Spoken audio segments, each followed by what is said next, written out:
2020년 6월 21일 주일 예배를 시작하겠습니다. 다 같이 일어서서 찬양하시겠습니다.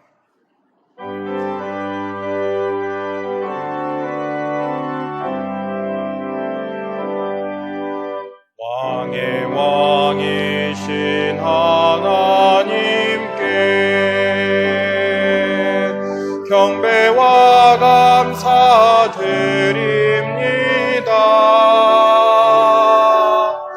온 마음과 뜻 다해 주 찬양합니다. 왕의 왕이신 하나님께.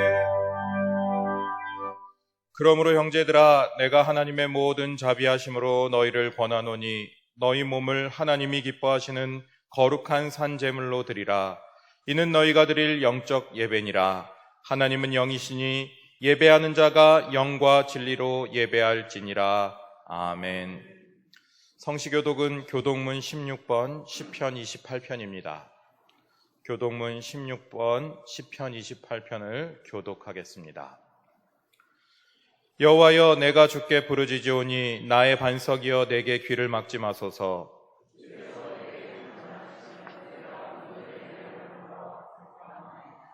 내가 주의 지성소를 향하여 나의 손을 들고 주께 부르짖을 때에 악인과 악을 행하는 자들과 함께 나를 끌어내지 마옵소서.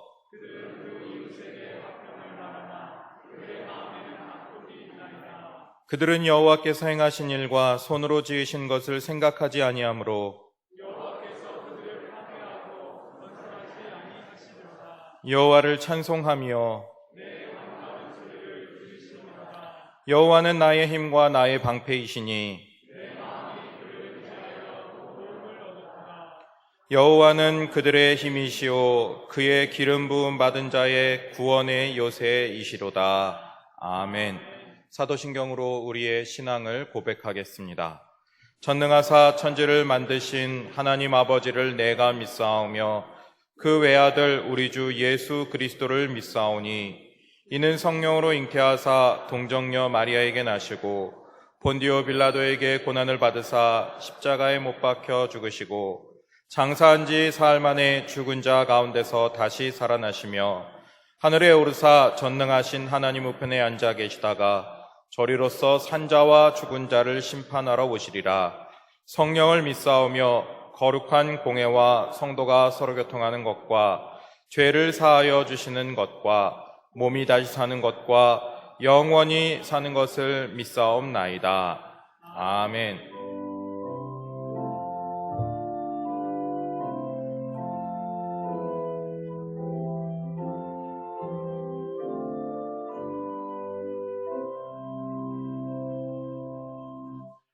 자리에 앉으셔서 찬송가 287장 주님 앞에 나오면 찬양하겠습니다.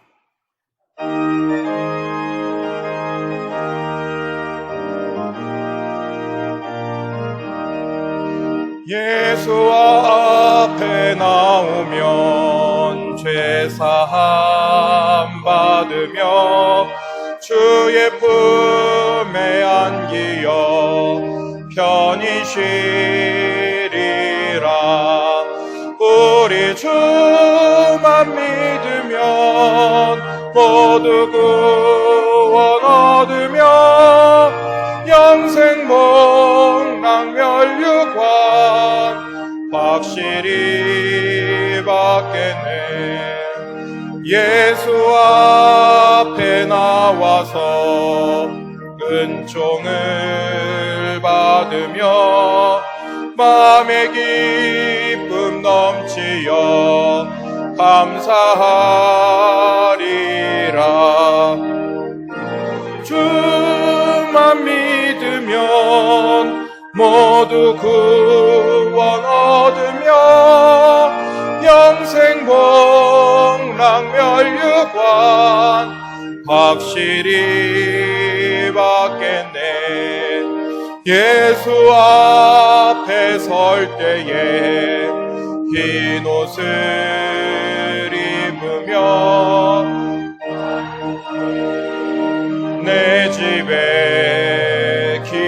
살리라.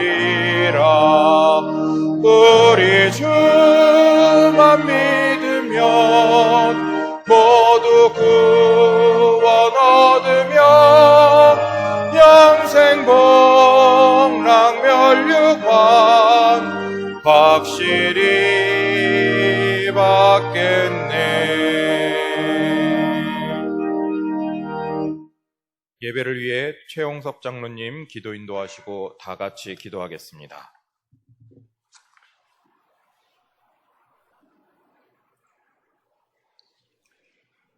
사랑이 많으시고 자비로우신 여호와 하나님, 은혜와 사랑을 감사드립니다. 주님께서 저희들을 사랑하여 주셔서 지난 한 주간도 갖가지 사건 사고와 질병이 많았던 참으로 험난한 세상 가운데서도 저희들 은혜 가운데 지켜주셔서 오늘 복되고 거룩한 날 다시금 주님 전에 나와 경배하며 은혜 받는 시간 갖게 하여 주시오니 참으로 만만 감사함을 드립니다. 아버지 하나님, 저희들 한 주간도 우리 주님 말씀과 뜻을 따라 산다고 노력했지만 때때로 우리 언행이 참으로 우리 주님 보시기에 합당하게 살지 못하였을 때가 그 얼마나 많이 있었습니까? 주님 이 시간 우리의 죄와 허물을 십자가의 보혈로 깨끗게 씻어주시기를 간절히 바라옵고 원하옵나이다. 이 시간도 저희들 신령과 진정으로 예배할 때 자꾸의 이 힘들고 어려운 세상을 이길 힘과 능력과 지혜를 더하여 주셔서 참으로 저희들의 삶이 세상 것 바라보며 세상 것 의지하며 살지 아니하고 오직 우리 주님만 바라보며 우리 주님만 의지하며 우리 주님께 맡기며 살아가는 저희들의 믿음의 생활이 다 될 수 있도록 우리 주님 은혜 내려주시기를 간절히 바라옵고 원하옵나이다. 아버지 하나님, 이 나라의 민족을 긍휼히 여겨주시길 원합니다. 지금 정치, 경제, 사회, 국방, 외교 참으로 이 모든 것들이 힘들고 어려운 가운데 있사온데 전국과 사회가 안정되게 도와주시옵시고 코로나 바이러스로 말미암아 침체된 경제가 하루속히 되살아나게 도와주시옵시며 북한과의 관계도 잘 되게 도와주셔서 6.25와 같은 동족 상잔의 비극이 다시금 이 땅 위에서 일어나지 아니하도록 우리 주님 도와주시기를 간절히 바라옵고 원하옵나이다. 주님께서는 우리 창동교회를 사랑하여 주셔서 일찍 이곳에 주의 몸된 제단 세우시고 연분연 부흥케 하여 주시오니 감사함을 드립니다. 바라옵기는 코로나 바이러스가 하루속히 사라지게 도와주셔서 주님 전에 나와 자유롭게 예배할 수 있는 그날이 하루속히 오게 하여 주시길 또한 간절히 바라옵고 원하옵나이다. 아버지 하나님, 오늘도 귀 쓰시는 목사님 영육간의 강건함을 더하여 주시옵시고 이 시간도 하나님의 귀한 말씀 전하실 때 권능의 말씀만이 선포되게 도와주시옵시며 저희들 이 귀한 말씀 받아가지고 다시금 험난한 세상 나가서 할 때 우리의 삶의 좌표로 삼아 항상 승리하는 생활이 될 수 있도록 우리 주님 도와주시옵소서. 아버지 하나님, 오늘도 거룩한 성일 맞이하여 주님 전에 나와 하나님께 영광 돌리기를 원하지만 육신의 질병으로 말미암아 참석하지 못한 성도들 하루속히 완쾌하게 도와주시옵시고 국내 또는 해외 직장과 학업과 군복무를 위하여 흩어져 있는 성도들 있는 곳에서도 건강과 믿음을 지켜 주시옵소서. 이제 남은 예배 순서가 오직 우리 주님께만 영광이 되길 원하오며 이 모든 말씀 거룩하신 예수님의 이름으로 감사하고 기도 올려옵나이다. 아멘. 사랑하는 자의 영혼 그의 범사형 통건강 잘 되고 평안하기를 내가 원합니다.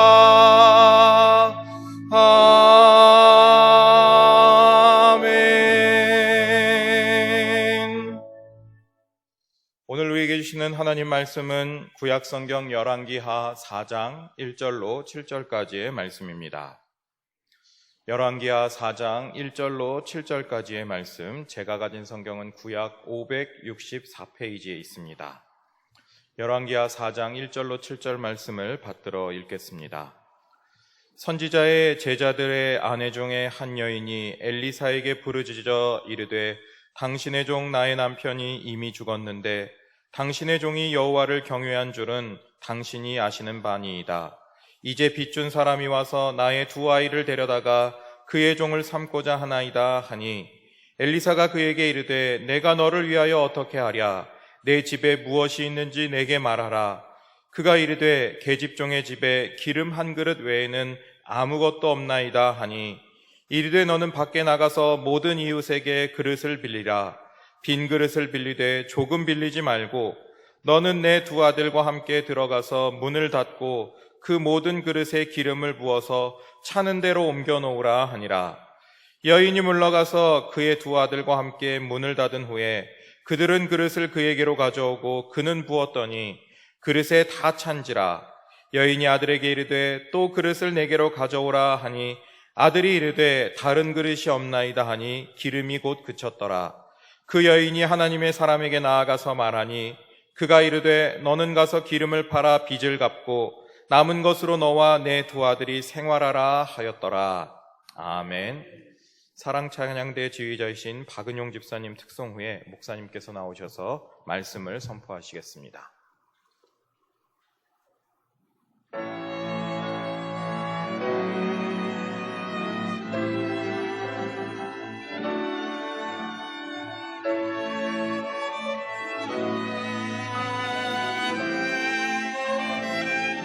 찬양하세 찬양하세 왕께 소리 높여 찬양 드리세 찬양하세 찬양하세 왕께 소리 높여 찬양 드리세 찬양 받기에 합당하신 주님 언제나 동일하신 주 무릎 꿇고서 주 이름 외치세 예수 나의 왕 예수 나의 왕 예수 나의 왕 아멘.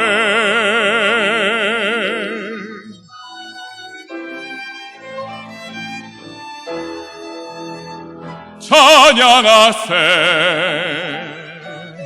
찬양하세 왕께 소리 높여 찬양 드리세 찬양하세 찬양하세 왕께 소리 높여 찬양 드리세 찬양 받기에 합당하신 주님 언제나 동일하신 주 무릎 꿇고서 주 이름 외치세 예수 나의 왕 예수 나의 왕 예수 나의 왕 아멘.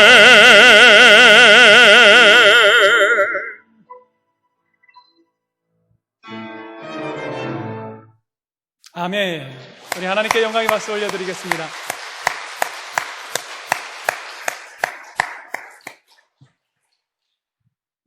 저도 교회를 꽤 오래 다녔는데요. 이렇게 웅장하게 찬양하세, 찬양하세 성도 여러분 불러본 적 있으신가요?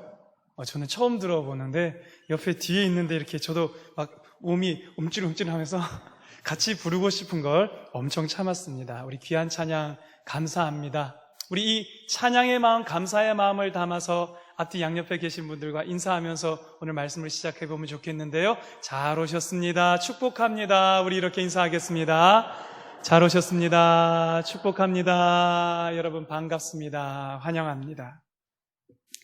중국 속담에 이 화불단행, 불행한 일은 절대 혼자 다니지 않는다라는 속담이 있습니다.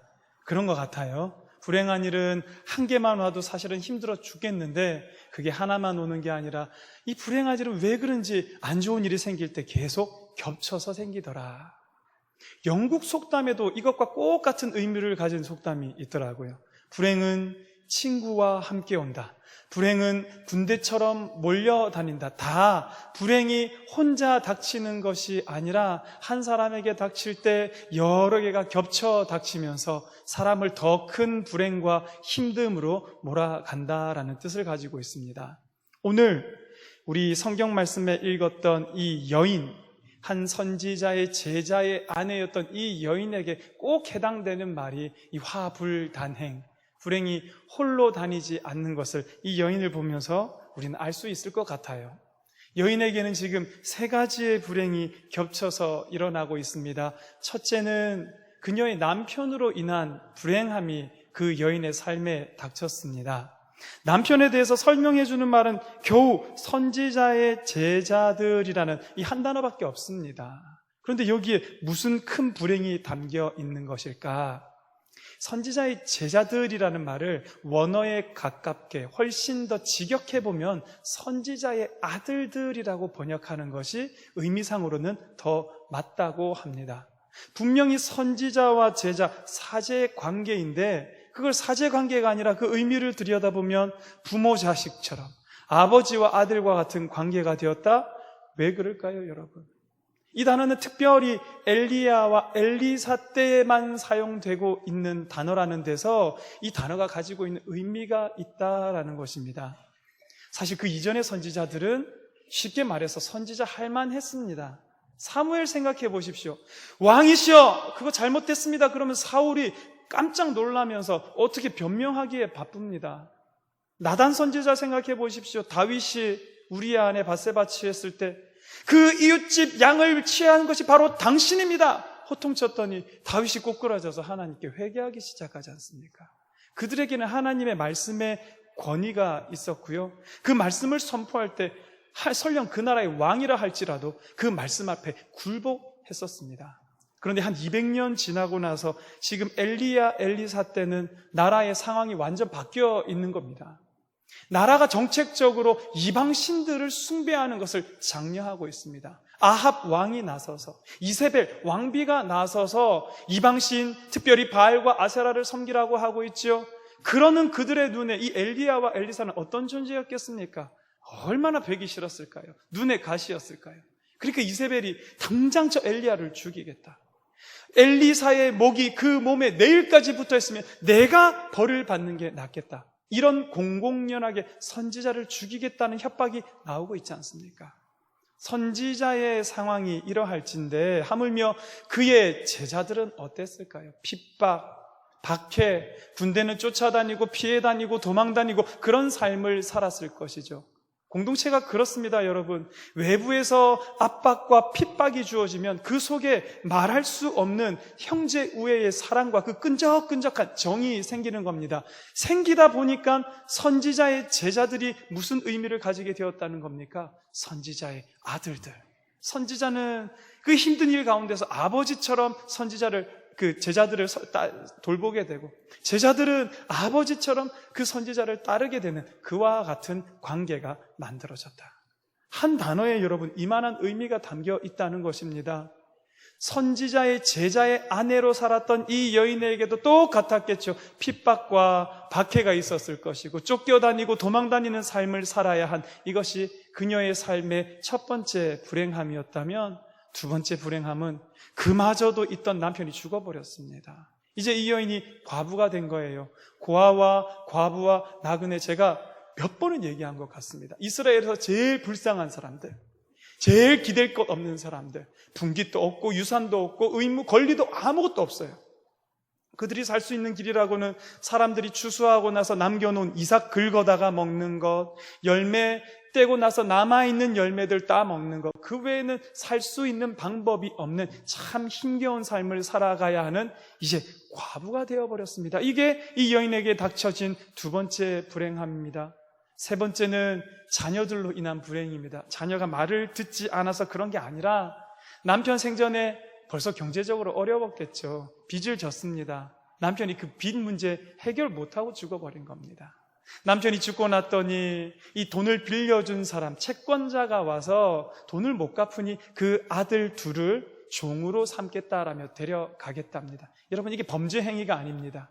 모세의 율법 가운데 돈을 갚지 못하면 자녀들이라도 가서 일함으로써 갚아야 합니다. 당연한 권리를 주장하고 있는데요. 어쨌든 이 여인은 그렇지 않아도 힘든 삶에서 남편도 두 아들도 다 잃어버리게 되는 화불단행의 삶이 겹겹이 쌓이는 불행이 이 여인을 짓누르고 있다라는 것입니다. 그런데 여러분, 우리 하나님은 어떤 하나님이십니까? 은자노인, 저는 이렇게 외웁니다. 은혜롭고 자비롭고 노하기를 더디하고 인자와 진실이 많은 하나님이시라. 할렐루야. 그분께서 보시기에 하나님의 딸, 나의 백성, 그 여인이 이 겹겹이 쌓이는 불행함 가운데 죽어가는 거 가만두시지 않는다라는 것입니다. 그녀를 향해서 구원을 베풀기를 시작하신 그 본문이 오늘 우리가 읽은 본문입니다. 여러분, 이 본문 가운데는요, 하나님의 구원을 기다리고 있는 이 여인과 같은 이들에게 하나님께서 주시는 세 가지의 명령이 담겨져 있습니다.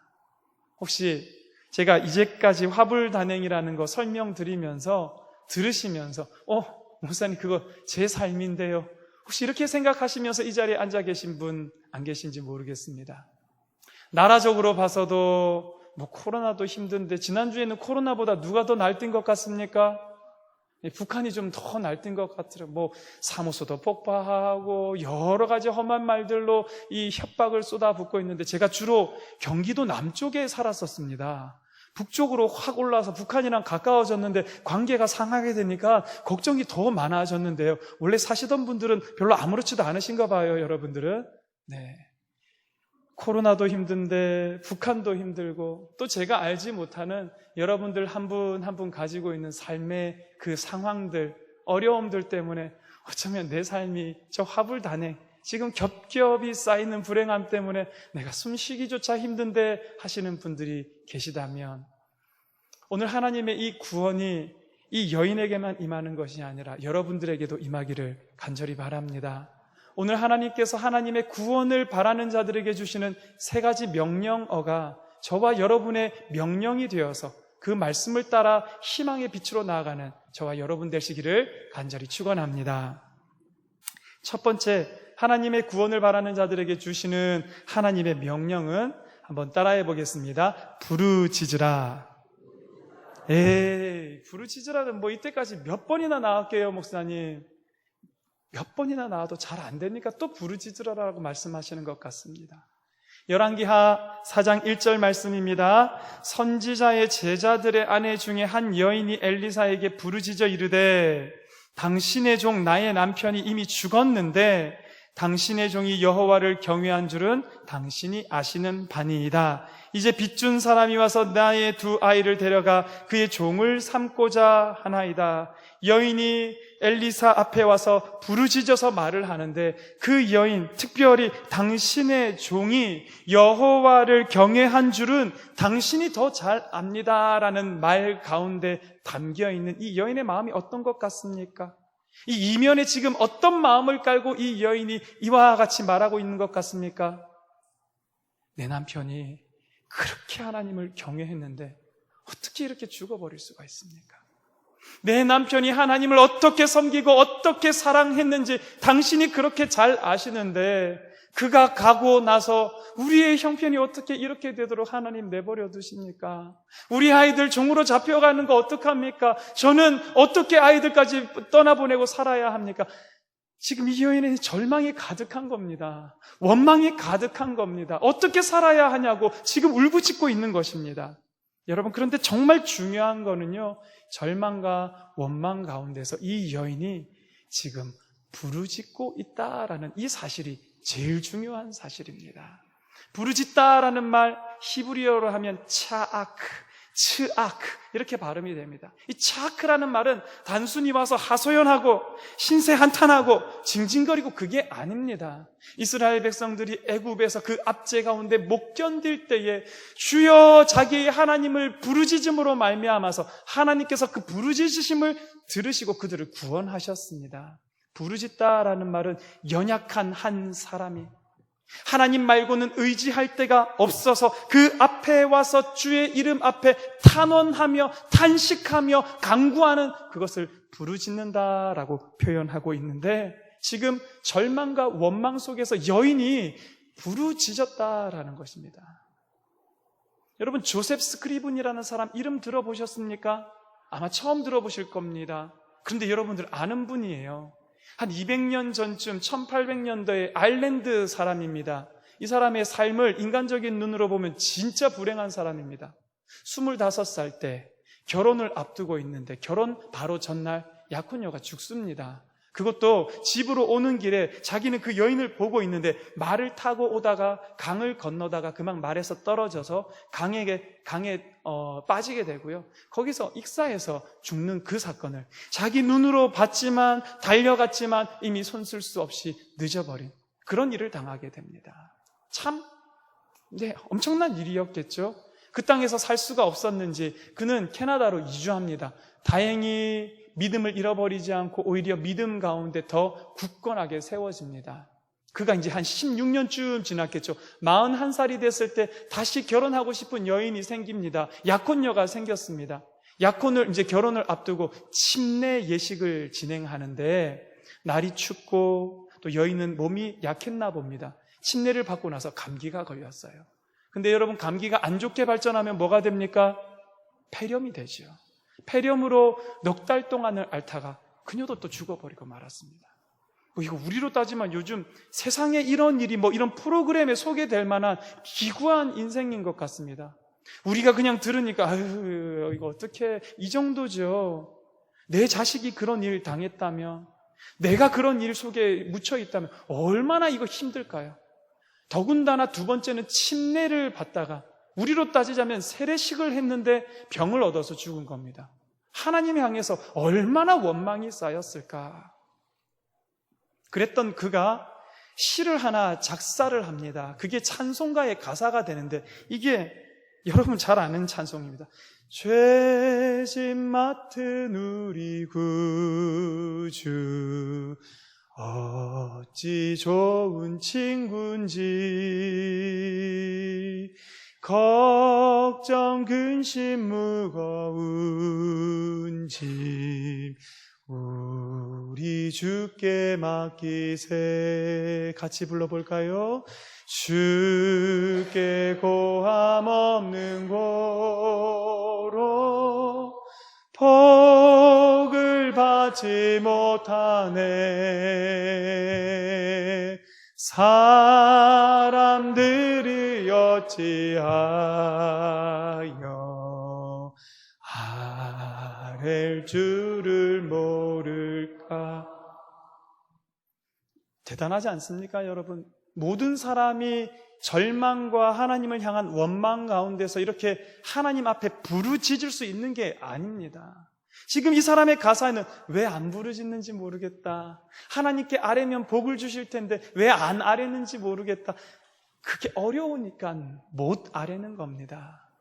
이 절망스러운 일을 당한 사람은 두 가지 방향으로 가더라고요. 한 사람은 하나님을 등져버립니다. 하나님을 저주하고 떠나버리게 됩니다. 그런데 어떤 사람들은요, 그 절망 가운데서 하나님 품속으로 들어갑니다. 더 깊이 들어가서 그분 앞에 아예 자리를 펼쳐놓고 부르짖습니다. 통곡합니다. 웁니다. 그런데 하나님의 구원의 역사는 그와 같이 하나님 앞에 부르짖는 한 사람을 통해서 이루어지더라라는 것을 우리는 성경에서 얼마든지 찾아볼 수 있지 않습니까? 욥, 재산도 잃어버리고 죄송합니다. 네, 가족도 잃어버리고 자기의 생명마저도 위태로운 가운데 아내가 뭐라고 얘기합니까? 당신도 하나님 저주하고 죽어버려라. 그래도 그는 한결같이 우리가 하나님께 복도 받았으니 하나님께 저주도 받는 것이, 화도 받는 것이 우리 인생 아니겠냐? 말은 이렇게 했지만 욥기 42장 내내 욥이 한 것은 하나님을 향한 부르짖음입니다. 하나님 어디 있습니까? 왜 의인이 이런 고통을 당해야 합니까? 하나님 도대체 왜 이런 고난이 저에게 주어집니까? 그 끝에 하나님께서 그에게 나타나시고 그를 만나주시고 그의 삶을 구원해 주시고, 하나님은요 오늘도 하나님을 향해 부르짖는 그 한 사람 한 사람을 통해서 하나님의 역사를 이루어 가시는 줄 믿으시기 바랍니다. 여러분, 이것이 부르짖음의 능력입니다. 하나님께서 우리에게 약속하신 것은 풍랑이 없는 잔잔한 갈릴리 바다 평탄한 길을 우리에게 약속해 주시지 않았더라고요. 풍랑 가운데서, 마치 제자들이 풍랑 가운데서 예수님을 그 배에 모시고 가다가 그들이 죽게 되었을 때, 선생님 우리가 죽게 된 것을 돌보시지 아니하시나이까 그분 앞에 나아가서 외쳤던 것처럼, 하나님께서 우리에게 약속해 주신 것은 풍랑 가득한 그 갈릴리 바다를 지나갈지라도 우리가 입을 열어 하나님 앞에 나아가 부르짖을 수 있는 믿음을 우리 안에 허락해 주셨고요, 그분께 아뢰면 듣고 응답하시는 하나님의 신실함을 우리 안에 허락해 주셨다라는 것입니다. 그 하나님을 붙드시고 여러분 삶의 가장 어려운 그곳에서 하나님 앞에 부르짖어 나아가는 저와 여러분 되시기를 축원합니다. 두 번째, 하나님 구원을 기다리는 자들에게 하나님이 주시는 명령은 같이 한번 읽어보겠습니다. 시작. 오늘 여기서 순종하라. 오늘 여기서 순종하라. 엘리사에게 여인이 와서 부르짖을 때 엘리사의 대답이 열왕기하 4장 2절에 기록이 되어 있습니다. 여러분 함께 읽어보겠습니다. 시작. 내 집에 무엇이 있는지 내게 말하라. 그가 이르되 계집종의 집에 기름 한 그릇 외에는 아무것도 없나이다 하니. 여러분, 저는 오늘 본문 가운데 사실 2절이 제일 이해가 안 됐습니다. 지금 하나님은 여인을 구원하기로 마음 먹었지 않습니까? 엘리사는 하나님의 그 능력을 여인에게 나타내기로 이미 명령을 받았습니다. 이제 기적을 일으킬 거라고요. 근데 왜 이런 질문을 해야 될까요? 네 집에 뭐가 있는지 내게 말하라. 그랬더니 또 여인이 말합니다. 계집종의 집에 기름 한 그릇 외에는 아무것도 없나이다. 지금 기적을 일으킬 건데 그 집에 기름이 한 그릇이 있든 100그릇이 있든 돈 1000만 원이 있든 10원도 없든 그게 왜 중요하길래 이 중요한 순간에 집에 뭐가 있는지를 지금 엘리사가 조사를 하고 있냐라는 것입니다. 이게 해결이 안 되면 여러분 설교가 사실은 안 써집니다. 고민했습니다. 묵상도 했습니다. 해설집을 찾아봐도 주석을 봐도 이 대목을 설명하는 부분이 없더라고요. 근데 묵상하는 중에 예수님 생각이 났습니다. 우리 예수님을 보면 예수님 설교 방식이 주로 이렇습니다. 뭐 대단한 예화를 끌어오는 것이 아니라, 어느 책에서 놀라운 사건을 가지고 오는 것이 아니라 그냥 옆에 있는 거예요. 드레핀 백합화를 봐라. 우리가 아는 그 백합 릴리 아닙니다, 여러분. 이 이스라엘 땅에 가면 흔히 볼 수 있는 들꽃이 번역을 되다 보니 백합화가 된 거지, 사실은 그 땅에 흔한 꽃입니다. 백합화 봐라. 길쌈수고를 안 해도 솔로몬의 영광보다 더하지 않냐. 예수님 설교가 이렇습니다. 옆에 새가 짹짹짹짹 지나가면 무슨 설교 하시겠습니까? 공중 나는 새를 봐라. 예수님의 설교는 늘 그들이 머물고 있는 그날 그 자리에서 시작됐다라는 것입니다. 설교만 그런 게 아니더라고요. 기적을 일으키셔도 예수님은 자기가 있는 그곳에서 일으키시죠. 실로암 연못가에서 예수님께서 사람을, 그 시각장애인 눈을 뜨게 하신 사건을 기억해 보십시오. 어떻게 하셨습니까? 바닥에 침을 뱉으시고는요, 그 침으로 진흙을 이겨서 눈에 발라주셨다. 여러분 볼 때마다 조금 찝찝하지 않으셨습니까? 저만 찝찝했나요? 옆에 생수라도 있으면 생수를 조금 부어가지고 그걸로 진흙을 이기셨으면 얼마나 위생적이고 좋았을까, 예수님 침이어서 괜찮았을까, 뭐 이런 생각을 해봤는데요. 지금 생각해 보니까 그것도 예수님이 가지고 있는 것, 바로 그 곁에서 그날 그 자리에서 할 수 있는 기적을 예수님께서 일으키셨다라는 것입니다. 그러고 보면은요, 여러분, 우리가 기적에 대한 편견을 가지고 있어요. 기적이라고 하면 몇 날 며칠 산을 넘고 물을 건너가서 그 깊은 골짜기에 있는 천년 묵은 산삼을 이렇게 캐어다가 그걸 집에 가지고 와서 3일 밤낮을 쉬지 않고 다려서 그걸 어머니께 먹어야지 어머니가 나을 것이다. 뭐 이런 얘기가 너무 익숙하다 보니까 기적은 꼭 이런 엄청난 조건을 충족시켜야 될 것 같고, 우리가 엄청난 노력을 하는 그 자리에서나 기적이 일어날 것처럼 보이는데요, 성경은 그런 우리의 생각을 다 뒤집어 놓습니다. 오늘 엘리사가 뭘 얘기합니까? 너의 집에 있는 게 뭐냐? 기름 한 그릇 있습니다. 그래? 그럼 그 기름으로 한 그릇으로 기적을 일으켜 보자. Here and now. 여기서 오늘 여기서 하나님께서 일하심을 보여주시고 있다라는 것입니다. 뭐 기적을 일으키는데 대단한 조건이 필요한 것이 아니라, 기적을 일으키기 위해서 엄청난 것을 가지고 와야 하는 것이 아니라, 정말 보잘것없어 보이고, 사도 바울이니까 기적을 일으키지, 엘리사니까 기적을 일으키지, 우리 같은 사람한테 무슨 기적이 가당키나 하나. 아니요, 여러분. 오늘 내가 있는 이 자리를 우리가 하나님께 순종하기만 하면 얼마든지 기적의 자리로 바꾸실 수 있는 것을 보여주시기 위해서, 그래서 엘리사가 물은 겁니다. 네가 집에 있는 게 뭐냐? 기름? 우리 그것으로부터 한번 시작해보자. 하나님의 놀라운 역사가 여기에 일어났다. 여러분, 진짜 문제가 뭡니까? 오늘 내가 있는 여기 이 자리에 하나님이 없는 것이 문제지, 하나님 계시기만 하면 얼마든지 우리의 삶이 기적의 자리가 된다니까요. 오늘 내 삶에 하나님께서 내게 오셨을 때 그것을 감당할 만한 순종이 없는 것이 문제인 것이지, 우리가 순종하기만 하면 오늘 내 삶의 자리를 물이 변하여 포도주를 만드는 잔치 자리로 바꾸실 수 있는 분이 여호와 하나님, 죽은 야이로의 딸이 살아나는 생명의 잔치로 바꿀 수 있는 것이 여호와 하나님, 나병에 걸린 나만 장군의 피부가 아기 피부처럼 깨끗하게 변하는 회복의 잔치로 변화시킬 수 있는 분이 여호와 하나님이신 것을 여러분 믿으시기 바랍니다. 그리고 오늘 여러분의 삶의 자리, 그곳에서 시작하시는 하나님의 기적을 맛보기 위해서 순종하며 나아가는 저와 여러분 되기를 간절히 바랍니다. 그 끝판왕은 뭘까요? 저는 오병이어가 아닐까 생각합니다. 오병이어, 요한복음 6장 9절에 보면 안드레가 보리떡 5개, 물고기 2마리 이거 예수님께 가지고 나오면서, 여러분 잘 아십니다. 그러나 이것이 이 많은 사람에게 얼마나 되겠습니까? 이걸로 뭘 할 수 있을까요? 가지고 나왔습니다.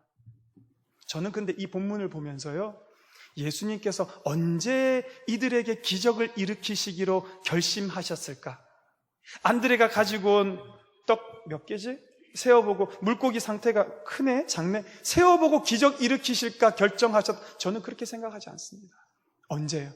어린아이가 자기 품속에서 정말 보잘것 없지만 보리떡 5개, 물고기 2마리, 이거라도 주님께 바치면 무엇인가 일이 일어나지 않을까, 그의 품에서 꺼내는 그 순종의 순간, 예수님은 그곳에 기적 일으키시기로 결심하시지 않았을까?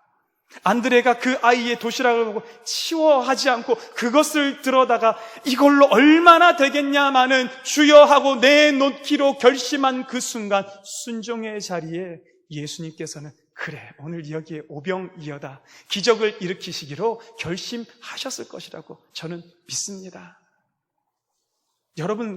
여러분의 삶의 자리가 이와 같은 기적의 현장이 되시기를 간절히 바랍니다.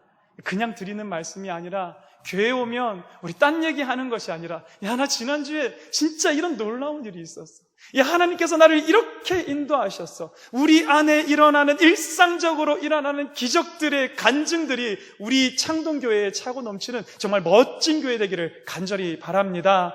기적이 일상이 되는 교회, 기적이 그저 평범한 일이 되어버린 우리 가정, 우리 가족, 여러분의 인생이 되기를 주님 이름으로 축원합니다. 마지막입니다. 하나님의 구원을 기다리는 자들에게 하나님께서 주시는 명령 세 번째는요, 함께 읽어봅니다. 시작. 내 입을 크게 열라. 내 입을 크게 열라라는 것입니다. 이렇게 해서 엘리사가 기적을 일으키게 되었습니다. 여인에게 그릇을 다 빌려오라라고 얘기를 하고는 그 기름 그릇에다가 기름을 붓기 시작하는데 마지막 빌려온 그릇에 따를 때까지 그 기름이 끊어지지 않고 다 부어졌습니다. 그리고 나서 그 기름을 어떻게 쓰라라고 말씀하냐면 7절에 너는 가서 기름을 팔아 빚을 갚고 남은 것으로는 너와 내 두 아들이 생활하라. 여러분 보세요. 여인이 처음 엘리사 앞에, 하나님 앞에 부르짖으며 나왔을 때 그녀가 원했던 건 우리 자식들 제발 안 팔려가게 해주세요. 요 바람 가지고 나왔습니다. 근데 우리 하나님은 그 여인의 그 아들이 팔려가지 않는 것은 물론이거니와 그 여인이 생각하는 것보다 우리 하나님은 훨씬 큰 하나님이시죠. 아들도 구해주시고 이제는 과부로서 앞으로 살아가다 보면 또 이런 일을 겪어야만 할 그 여인의 삶의 근원적인 문제를 해결해 주셨다라는 것입니다. 여인은 요만한 걸 바라고 나왔지만 우리 하나님은 이만한 것으로 그 여인의 삶에 갚아주시는 크고 놀라운 하나님이시다. 여러분의 하나님은 어떤 하나님이십니까? 얼만큼 큰 하나님이십니까? 제가 가끔 방학천 걷는다고 말씀드렸습니다. 2주 전에 걸어가는데 제 앞에 아빠와 아들이 나란히 걸어가더라고요. 아들은 한 6, 7살 된 것 같습니다. 자전거를 타고 가고 있고요. 아빠는 옆에서 힘차게 걸어서 같이 가고 있는데 이 두 부자의 얘기가 저한테 들려왔습니다. 뭐 들으려고 이렇게 한 거 아니라 그냥 들려서 들었습니다, 여러분. 아빠가 보니까 자기 자전거 안 타고 왔는데 자기 자전거 자랑하고 있어요. 야, 아빠 자전거는 엄청 빨라. 엄청 크고 튼튼해. 막 이렇게 자랑을 하니까 아들이 듣다가, 예, 그럼 아빠 자전거는, 몇천 원 하는 거야? 뭐 이렇게 얘기를 하는 거예요. 그 아들이 보기에 몇천 원이라면 제일 큰 단위였나 봅니다. 생각해보니까 아빠 자전거가 진짜 좋은 것 같으니까 그거는 몇천 원 하겠구나 생각한 겁니다. 아빠가 어이없다는 듯이, 야, 아빠 거 200만 원이거든? 뭐 이렇게 얘기하면서 지나가는 장면을 봤습니다. 어린아이의 미숙함, 어린아이의 사회생활, 물정에 대해서 모르는 무지함이 우리에게는 재미로 느껴지고 귀여움으로 받아들여집니다. 여러분, 그런데 이게 하나님과 우리 사이에 있어서 특별히 하나님을 믿는 시간이 오래 지났음에도 불구하고 하나님 앞에서 우리의 믿음이 어린아이와 같다면, 우리의 이 하나님을 아는 것이 어린아이가 아는 것처럼 무지함 가운데 있다면 이게 재미로 끝날 일일까요? 이게 단순히 귀여움으로 끝날 일일까요? 재앙입니다. 무슨 말입니까, 여러분? 하나님은 훨씬 더 크고 훨씬 더 위대하시고 훨씬 더 놀라운 일을 하기 위해서 우리를 불러주셨는데 우리는 늘 하나님께 하나님 이거나 해주시면 좋겠다. 아유, 하나님 배나 안 굵게 해주시면, 아유, 하나님 이런 거 하실 수 있을까? 이건 좀 힘드실 텐데. 우리의 생각과 우리의 지식과 우리의 경험과 우리의 한계 가운데 하나님의 그 크심을 가두어 놓고 하나님이 우리 안에서 우리의 삶 가운데서 역사하지 못하게 방해하는 가장 큰 걸림돌이 저와 여러분 스스로 아닙니까, 여러분?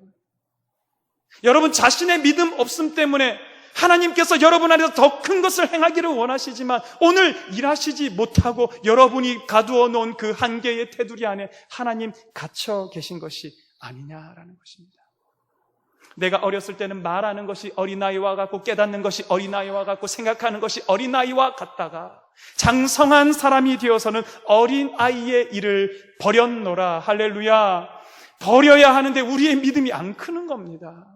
우리가 어린아이 일을 버리고 어른의 옷을 입어야 하는데 안 크고 여전히 하나님을 가두어 두고 있다. 하나님은 하늘이 땅에서 높음같이 하나님의 길은 우리의 길보다 높고 하나님의 생각은 우리의 생각보다 훨씬 더 높으신 분인데 그분이 오늘 내 안에서 역사하지 못하게 방해하고 있다면 어찌해야 하냐라는 것입니다. 시편 81편 10절 말씀입니다. 우리 같이 한 목소리로 읽겠습니다. 시작.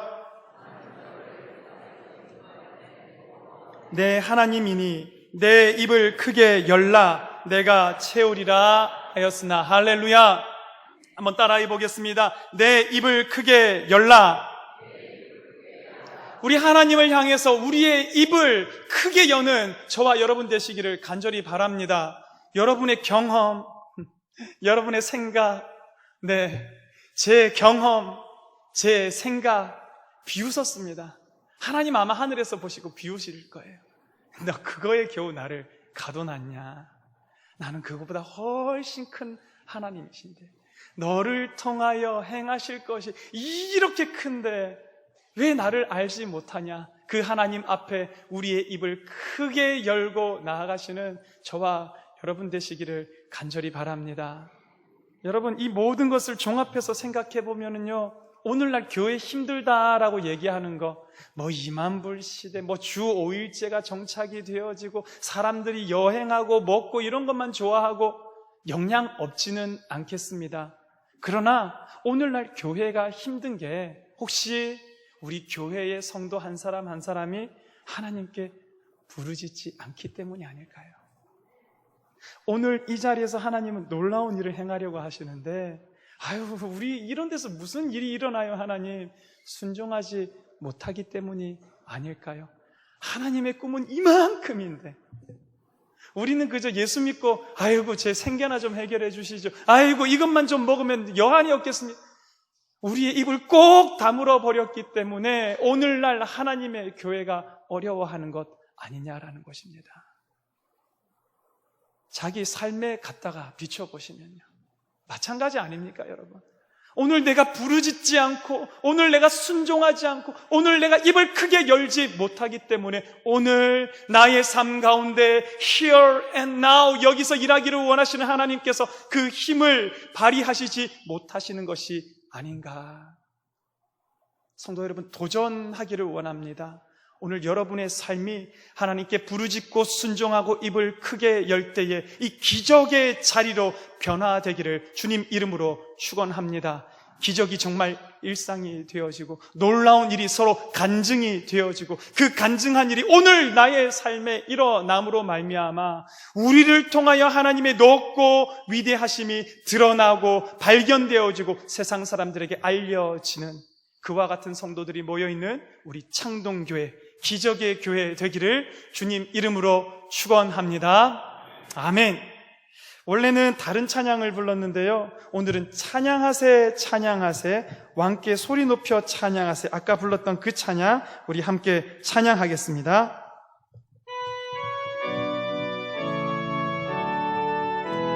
우리 손뼉 치면서 찬양하겠습니다. 찬양하세 찬양하세 왕께 소리 높여 찬양 드리세. 찬양하세 찬양하세 찬양하세 찬양하세 왕께 소리 높여 찬양 드리세. 찬양받기에 합당하신 주님, 언제나 동일하신 주님, 언제나 동일하신 주. 무릎 꿇고서 주 이름 외치. 예수 나의 왕, 예수 나의 왕, 예수 나의 왕, 예수 나의 왕. 아멘. 다시 한번 찬양하세 찬양하세. 조금만 빠르게 해볼까요? 찬양하세 왕께 소리 높여 찬양 드리세. 찬양하세 찬양하세 찬양하세 왕께 소리 높여 찬양 드리세. 찬양받기에 합당하신 찬양받기에 합당하신 주, 그분은 언제나 동일하신 주님, 언제나 동일하신 주. 무릎 꿇고서 주 이름 외 예수 나의 왕, 예수 나의 왕, 예수 나의 왕, 예수 나의 왕, 예수 나의 왕, 예수 나의 왕, 예수 나의 왕, 예수 나의 왕. 아멘. 우리 하나님께 영광의 박수. 할렐루야, 할렐루야. 여러분, 우리 두 손을 하나님께 들고 이 시간 주님의 이름 한번 부르고 기도하며 나아갈 때에, 주여, 우리가 주 앞에 부르짖고 오늘 이 자리에서 순종하고 나의 입을 크게 열어 나의 삶의 자리가 기적의 자리, 하나님 역사하는 자리가 되게 인도하여 주시옵소서. 주님의 이름을 한번 부르고 다같이 통성으로 기도하며 나가겠습니다. 주여, 할렐루야. 우리 하나님 아버지, 오늘 우리의 삶에 하나님 아버지 부르짖습니다. 하나님 아버지 외쳐 부릅니다. 하나님 선포합니다. 하나님 놀랍고 위대하고 역사하시는 나의 하나님, 나의 주 하나님 아버지를 찬양합니다. 순종합니다. 나의 입을 크게 엽니다. 우리 아버지 오소서, 우리 아버지 역사하소서. 오늘 우리의 삶 가운데 오셔서 당신의 기적의 현장, 기적의 자리, 놀라움의 자리, 이 자리가 되게 우리 하나님 써주소서. 사용하소서, 역사하소서, 움직이소서. 주여 나타나소서. 주님의 눈 기적으로 하는 이 자리 가운데 하나님 아버지 베풀어 주시옵소서. 주의 구원을 기다리는 자들 위해 부르짖으라, 순종하라, 크게 열라. 할렐루야, 할렐루야, 할렐루야. 하나님 외치고 하나님 아버지 부르짖고 하나님 아버지 앞에 나갈 때에 우리 하나님 아버지 당신의 역사하심을, 하나님 당신의 놀라움을 경험하며 살아가는 우리 모든 성도들의 삶이 되게 주여 도와주시옵소서. 아버지, 하나님 아버지, 오늘 우리 주님 앞에서 부르짖고 순종하고 내 입을 크게 열며 나아갈 때에 우리 삶의 자리가 하나님께서 역사하시는 기적의 자리가 되게 하여 주시옵소서. 물이 변하여 포도주가 되어지고, 죽음은 변하여 생명이 되어지고, 병약함은 변하여 기쁨의 탄성이 되어지는 놀라운 축제와 잔치의 자리가 오늘 별 볼 일 없어 보이고 보잘것 없어 보이는 나의 삶 가운데 이루어지게 역사하여 주시옵소서. 내 입을 크게 열고 우리 주님 내 안에서 마음껏 일하시고 그 주님으로 말미암는 구원을 경험하며 살아가는 우리 모든 성도들의 삶이 되도록 주여 축복하여 주시옵소서. 하나님, 주님의 전에 나오면서 오늘 주일 헌금으로, 10의 1조로, 감사의 헌금으로, 구제 헌금으로, 선교 헌금으로, 일천번제로, 건축 헌금으로 하나님 아버지 앞에 귀한 예물을 가지고 온 손길들이 있사오니 주여 축복하여 주시옵소서. 여인의 집에 쓸 것이 부족함이 없도록 흘러 넘쳤던 것처럼 예물을 가지고 온 우리 성도들의 삶이 하나님 부어주시는 성령의 충만함과 기름의 충만함과 풍족한 것으로 끊임이 없이 부어지는 삶이 되도록 축복하여 주시옵소서. 예수 그리스도 이름으로 기원하옵나이다. 아멘.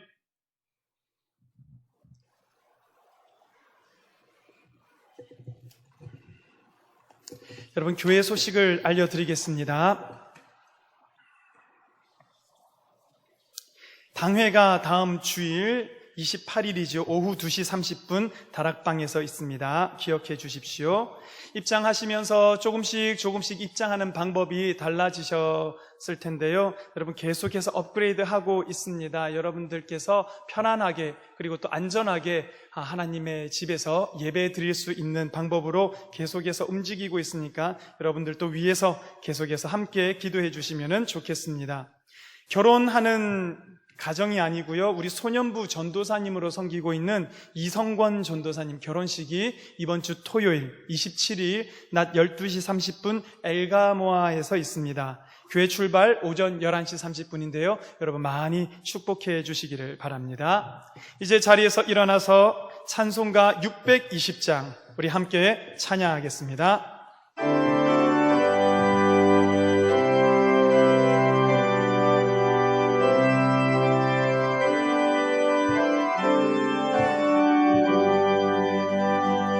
여기에 모인 우리 주의 은총 받은 자여라.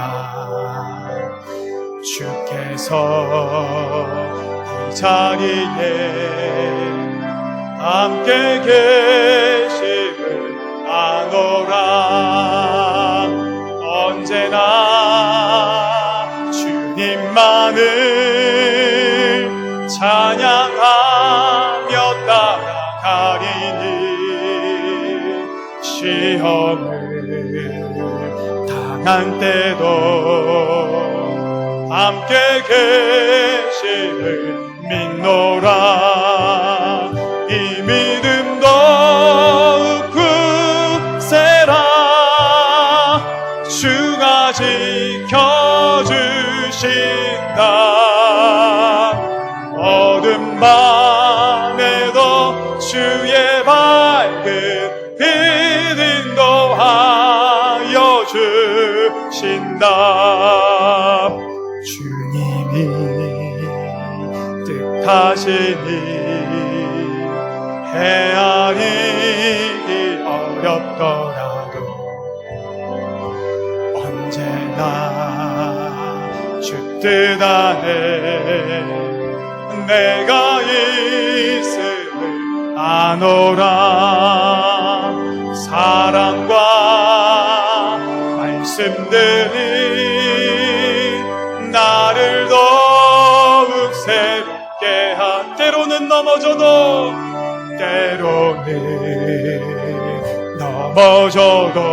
최후 승리를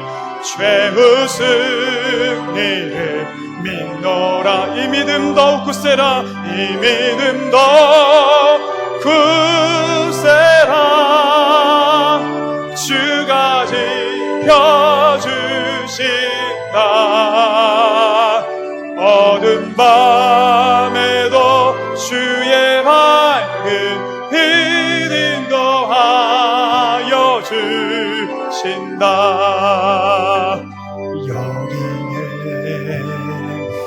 이들이 사랑받는 주의 자녀라. 주께서 뜻하신 바 우릴 통해 펼치신다. 고통과 슬픔 중에 더욱 주님 의지하오니 어려움 이겨내고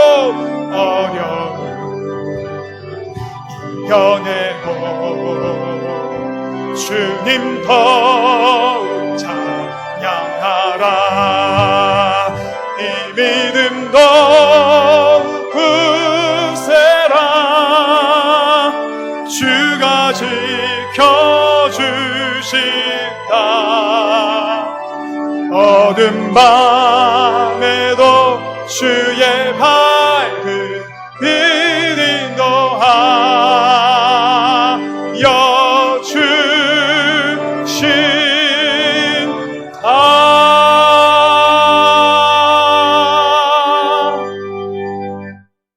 지금은 우리 주 예수 그리스도의 크신 은혜와 하나님 아버지의 그 크고 놀라운 사랑과 성령의 역사하심이 우리 삶의 자리에서 부르짖고 순종하고 입을 크게 열고 내 삶의 자리가 하나님의 기적의 자리가 되기를 바라며 주님 앞에 나온 사랑하는 창동교회 성도들 머리마다 그 가족들 위에 이제로부터 영원히 함께 하시기를 축원하옵나이다. 아멘.